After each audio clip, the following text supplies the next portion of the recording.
So, ngayon guys, no, yung i-share ko naman sa inyo, yung nanaman ko na naman tungkol sa mga lumang paniniwala na naman, no, mga lumang paniniwala about naman ngayon sa pera or kung paano daw ito dadami ayon sa mga nakatatanda, no. So, kung ikaw interesado ka at meron ka rin mga paniniwala tungkol sa pera, just keep on watching.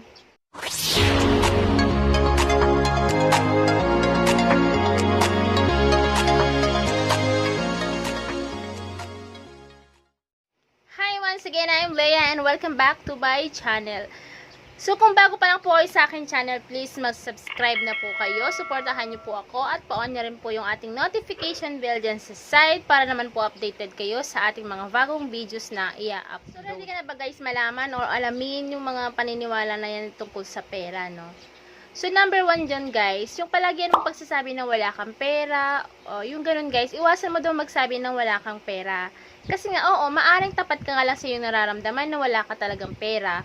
Or, maaari rin namang wala ka nga bang pera or takot ka lang na mautangan. So, kasi guys, no, kahit na konti lang yung pera na yan sa wallet mo, kahit barya lang yan, matatawag pa rin na pera yan. Kung may mga ganyan ka sa wallet mo na barya, so may pera ka, hindi mo pwedeng sabihin na wala kang pera. Kasi kahit naman daw na walang damdamin yung pera, magtatampo naman sa'yo yung grasya or swerte, lalayuan ka talaga yan kasi kakasabi mo na wala ka. So, kung sakaling ganun nga yun, mga kokonti lang yung pera mo sa barya, pwede mo naman sabihin na kokonti lang yung pera mo, pwede mo naman sabihin na wala kang barya or wala kang buo or puro check yung pera mo. Ganun, para hindi ka layuan ng grasya guys, no? Kasi iwasan natin yung magsabi ng mga ganyan. Dahil minsan, kung ano yung lagi mo naiisip o lagi mo sinasabi, yung nangyayari. Kadalasan ganun talaga yun guys eh. So, kung naniniwala ka guys, mag-comment ka lang. Huwag kang maglalabas ng pera sa gabi. Kasi kalimitan sa atin, no, kung minsan nagbabayad tayo ng pera sa gabi, nagbabayad tayo ng utang sa gabi, lalo na yung mga nagtatrabaho at panggabi, ganun. So guys, kung maiiwasan mo rin yun, huwag mong gawin yun sa gabi kasi mahaba naman yung maghapon natin para magbayad ka or magbigay ka ng pera sa isang tao. Kasi malas daw yun, nilalabas mo yung pera sa gabi. Dahil mas maganda daw kung sa hapon or basta hindi pa kalat yung dilim, hindi pa talaga totally dumidilim, magbayad ka na or magbigay ka na ng pera sa isang tao dahil hindi nga daw maganda yung pamahiin. Pangatlo guys, huwag ka daw mag-aabot ng pera sa bintana or magbibigay ng pera na dadaan sa bintana kasi pwede mo naman daw buksan yung pintuan. Kasi pag doon sa bintana mo inabot yung pera, tatakbo sa'yo palayo yung grasya or yung swerte. Siguro naman guys, hindi mo naman gustong mangyari na layuan ka ng swerte, diba? So, pang-apat guys, huwag kang magpupulot ng pera or barya sa daan o sa kalsada. Kasi ang kasabihan ng mga matatanda dyan, kaya daw napulot mo yung barya na yun is maaring itinapon yun ng dating may-ari at maaring may kaakibat dito na sumpa, kaya daw yun itinapon yun. So, kung ikaw pupulutin mo, maaring malipat sa iyo yung bad energy or yung sumpa nandun sa barya na yun.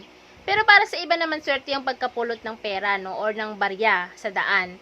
Pero para makasigurado at para naman na makaiwas ka dyan sa ganyang klase ng pamahiin, mas mainam na wag mo na lang siyang pulutin, lalo na kung piso lang naman yan or barya lang naman ito, di ba guys? So, para wala na ring mangyaring iba, o kung swerte man yan or malas, at okay lang yan kasi hayaan mo na lang siya, wag mo na lang siyang pulutin. Panglima, kung gusto mo naman daw magbigay ng swerte sa iba or ng good luck sa iba, regaluhan mo siya ng pitaka or ng coin purse, nalagyan mo siya ng barya or ng perang papel sa loob, kahit magkano lang yung amount na yun, at least meron siyang nakalagay dun sa pitaka na ireregalo mo.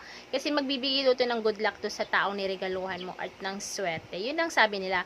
Pero sa amin kasi, oo yun, ginagawa namin yun tuwing magre-regalo kami, kamag-anak mo yan, kaibigan mo yan, or hindi mo man inaanak mo lang yan, or what. Basta nagbigay kami ng coin purse or ng pitaka, lagi yan may laman, 20 pesos, 5 pesos, 10 piso, ganon.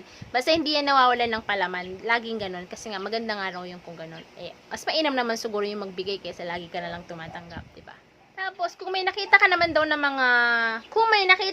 mga itim na langgam nyo sa pintuan nyo, sa dingding nyo, or sa bintana nyo, o kahit saan parte ng bahay nyo, wag mo daw yung papatin or bubugawin kasi swerte ang dulot ng itim na langgam. Maaari daw may perang darating sa'yo kinabukasan or sa susunod na araw at maaring dumami pa yung pera mo. So, hindi ko alam kung totoo yan. Pero kasi sa amin, nung maliit pa kami guys, no, lagi yun lang naririnig ko sa nanay ko sa kasola ko. Pagka tuwing may langgam na itim na nakahilera dyan sa pintuan namin, no, sasabihin namin, oy, swerte yan. No, ganyan. Nahayaan lang namin kasi hindi naman nangangagat yung mga itim na, alam mo yung parang hindi yung itim, meron kasi itim na masakit mangagat. Yung hindi nangangagat guys, yun. Yung mabilis ang naglalakad lang yun yung mga itim. Pero meron din kasabihan na ibang kasabihan na pag may nakita ka daw or nakakita ka ng mga itim na langgam, wag mo daw hayaang makapasok, ay ng pulang langgam, wag mo nga hayaang makapasok yan sa bahay mo dahil malas naman ang pulang langgam, kabaliktaran nung itim na langgam. So, sa pulang langgam na yan, hindi ko alam kung malas ba talaga. Pero para sa akin, hindi rin maganda kasi ang pulang langgam. Kasi ang sakit kaya niyang mga gut, guys. Kapag nakagat ka ng pulang langgam, grabe, di ba namamaga siya? Ramdam na ramdam mo yung sa buong, alam ba, sa paa ka nakagat. Ramdam sa buong paa mo yung kagat ng langgam na yun. Kahit na sa dulo lang ng paa mo, ikaw ay kinagat, no? Kasi nararamdam mo, namamaga talaga siya. Kasi lagi ko yun na-experience, guys. Iwasan din daw maningil ng utang sa gabi. Dahil pagdudulutan lamang daw ito ng tampuhan o ng hindi pagkakaintindihan. So, maaring, pwede mo naman siya singilin the other day or sa bakas pa hindi sa gabi, guys, no? So, kung ikaw naman ay nangutang, huwag mo nang hayaang singilin ka nung taong inutangan mo. Kasi obligasyon mong magbayad na hindi mo na kailangan magpasingil pa or pilitin ka pang magbayad, no? Para naman swerte din yung dumapo sa'yo na ikaw na nangutang kasi marunong kang magbayad doon sa inutangan. Hindi maaaring bumili or magbenta ng bigas, asin, or mantika kung ikaw ay magsasarado na or sarado na yung tindahan. Dahil sinasabing kamalasan ng atid nito sa iyong sarili at sa iyong paninda, maaring malugi ka daw or mabankrupt yung negosyo mo.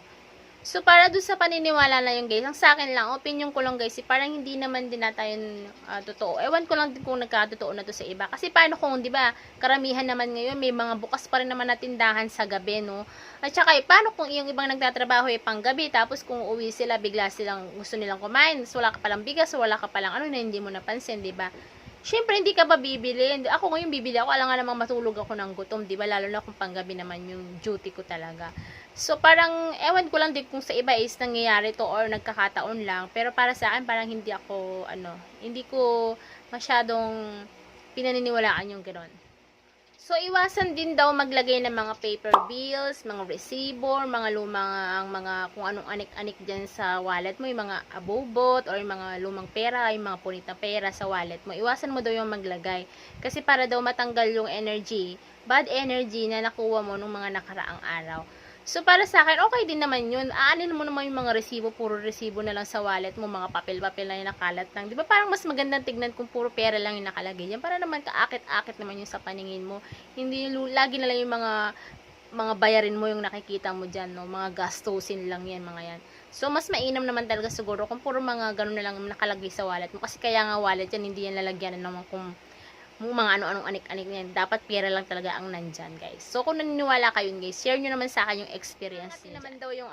So, kung nangangati naman daw yung palad, is wag mo daw itong kakamutin. Ilagay mo na lamang daw ito sa yung bulsa. Kasi daw kung ito ay kukuskusin mo, mawawala naman ng swerte at maaaring kamalasan naman daw yung pumalit sa'yo.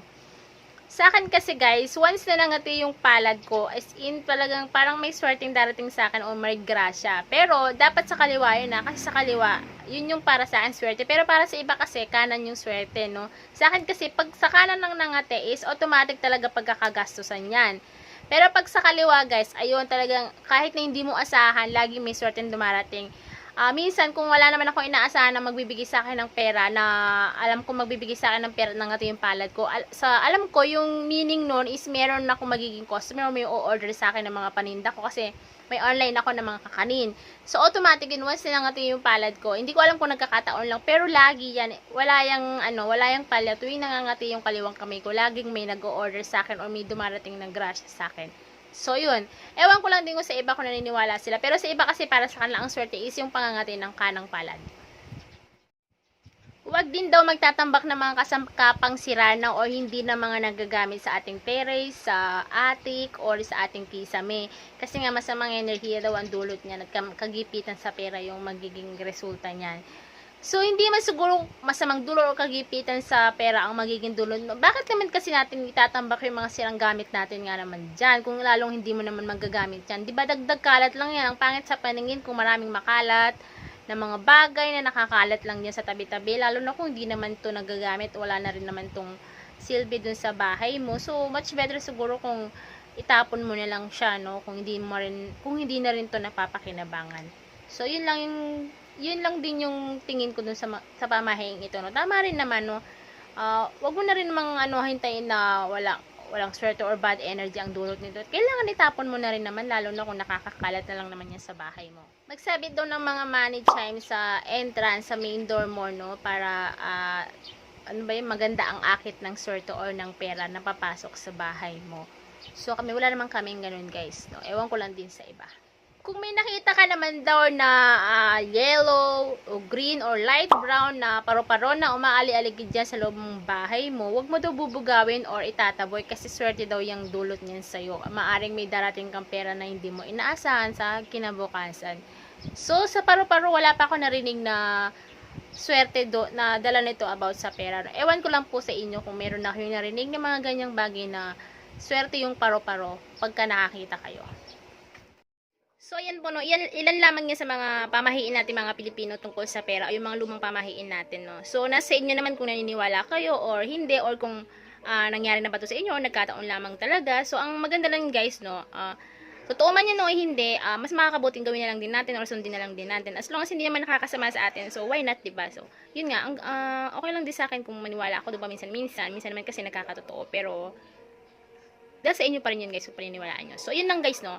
So, paano ba yan guys, na sana, kung may mga idea kayo or may mga nalalaman din kayo sa mga ganyan, mag-comment lang din kayo sa baba guys. Bye! Thank you!